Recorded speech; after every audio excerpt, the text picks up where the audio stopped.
Kabar mengejutkan datang dari pengusaha ponsel ternama, Putra Siregar.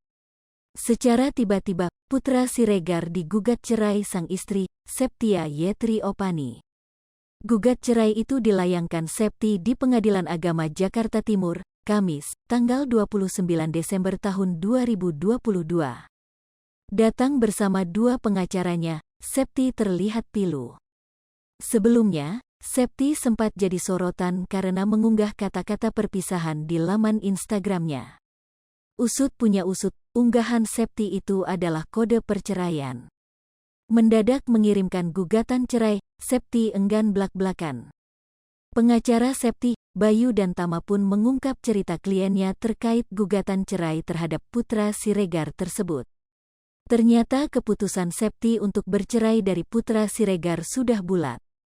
Perihal penyebab gugatan cerai, Septi mengaku tak tahan lagi dengan banyaknya permasalahan di rumah tangganya. Karenanya saat bertemu pengacaranya pada tanggal 20 Desember tahun 2022, Septi kerap mengeluhkan banyak hal. Terkait detail alasan gugat cerai, Bayu dan Tama ogah buka-bukaan. Hal itu lantaran Septi melarang dua pengacaranya untuk membuka aib Putra Siregar. Sembari menunggu proses perceraian, Septi disebut oleh sang pengacara masih melakukan tugasnya sebagai istri. Dipancing awak media soal isu penggerebekan Putra Siregar, pengacara Septi tak menanggapinya.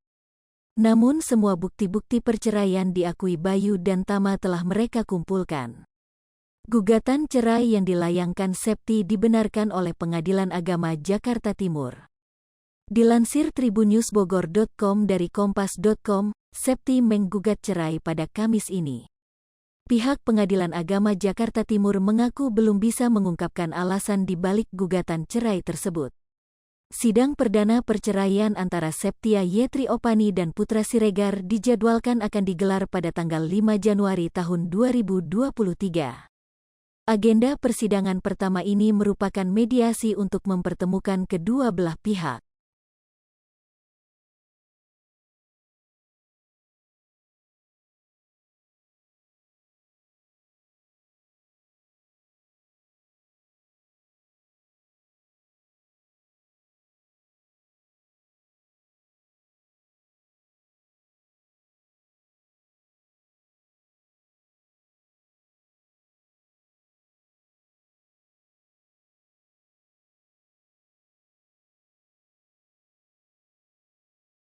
Hai pemirsa Sri Popo TV, jangan lupa komen, like, dan subscribe, serta tonton terus berita-berita terupdate lainnya ya.